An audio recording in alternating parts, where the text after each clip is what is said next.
नमस्कार, आकाश न्यूजमध्ये आपल्या सर्वांचे स्वागत आहे। लाखांदूर तालुक्यात धान रोवणीला पावसाची साथ, मात्र चिखलाने रस्ते घसरले, अपघाताचा धोका वाढला। लाखांदूर तालुक्यात काल झालेल्या मुबलक पावसामुळे अनेक दिवसांपासून रखडलेली धान रोवणीची कामे पुन्हा वेगाने सुरू झाली आहेत। पावसाने उघडदीप दिल्यामुळे शेतकरी चिंतित होते, मात्र कालच्या समाधानकारक पावसानंतर शेतांमध्ये चिखलणीच्या कामांना गती मिळाली असून शेतकरी वर्गात आनंदाचे वातावरण निर्माण झाले आहे। दरम्यान शेती कामे वेगाने सुरू असताना नागरिकांसमोर एक नवीन समस्या निर्माण झाली आहे।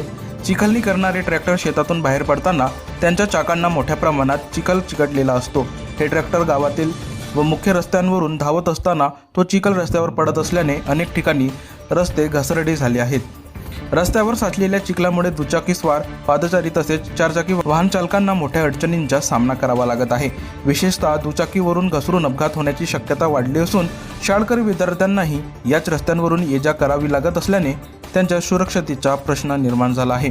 या पार्श्वभूमीवर ग्रामस्थांनी प्रशासनाकडे तातडीने लक्ष देण्याची मागणी केली आहे। शेतातून बाहेर पडणाऱ्या ट्रॅक्टर चालकांना योग्य त्या सूचना देऊन चिखलाने माखलेल्या चालकांसह रस्त्यावर वाहने न आणण्याचे निर्देश द्यावेत, तसेच रस्त्यावर पडलेला चिखल तातडीने हटविण्याची व्यवस्था करावी अशी मागणी नागरिकांनी केली आहे। शेतीचे कामे आणि सार्वजनिक सुरक्षितता या दोन्ही गोष्टी तितक्याच महत्त्वाच्या असल्याने शासनाने याकडे गांभीर्याने लक्ष देऊन योग्य उपाययोजना केल्यास संभाव्य अपघात टाळण्यास मोठी मदत होईल अशी अपेक्षा ग्रामस्थांकडून व्यक्त केली जात आहे।